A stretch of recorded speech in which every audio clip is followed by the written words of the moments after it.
Hello and welcome to another episode of Worst Techie. Today's subject is EBS. EBS stands for Elastic Block Store. EC2 is a virtual server in a cloud while EBS is a virtual disk in a cloud.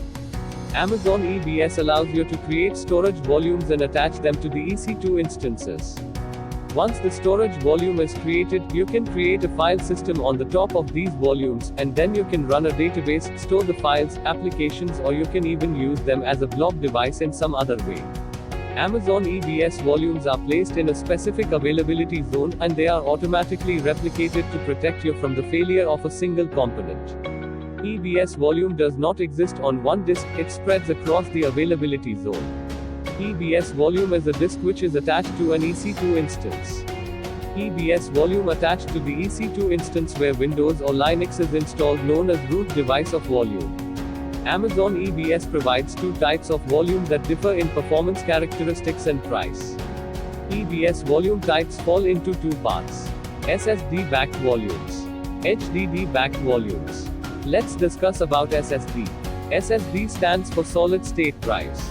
In June 2014, SSD storage was introduced. It is a general-purpose storage.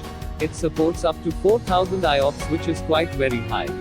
SSD storage is very high performing, but it is quite expensive as compared to HDD storage. SSD volume types are optimized for transactional workloads such as frequent read-write operations with small I/O size, where the performance attribute is IOPS. SSD is further classified into two parts: General Purpose SSD and Provisioned IOPS SSD. Let's discuss about General Purpose SSD. General Purpose SSD is also sometimes referred to as a GP2. It is a general purpose SSD volume that balances both price and performance.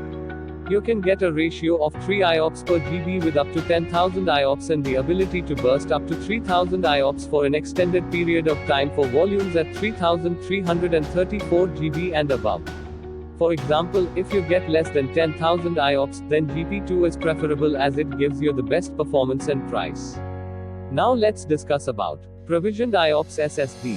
It is also referred to as IO1. It is mainly used for high-performance applications such as intense applications, relational databases. It is designed for I/O-intensive applications such as large relational or no SQL databases.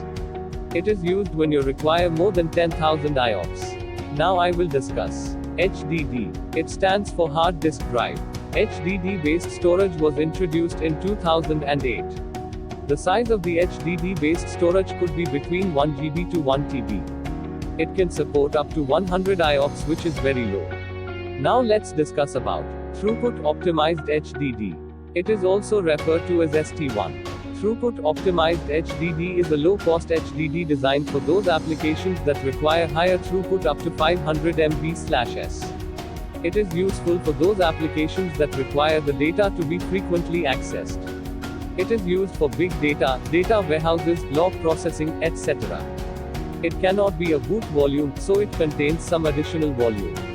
For example, if we have Windows Server installed in a C drive, then C drive cannot be a throughput optimized hard disk. D drive or some other drive could be a throughput optimized hard disk.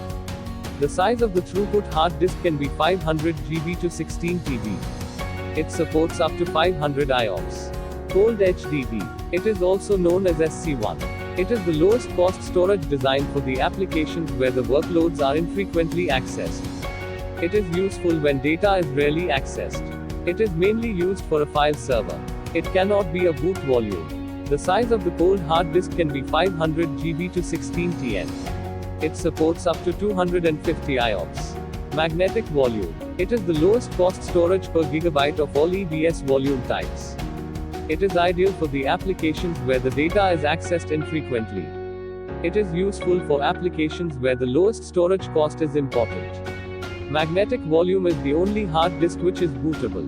Therefore, we can say that it can be used as a boot volume. Hope this short video helped you to create an idea about EBS.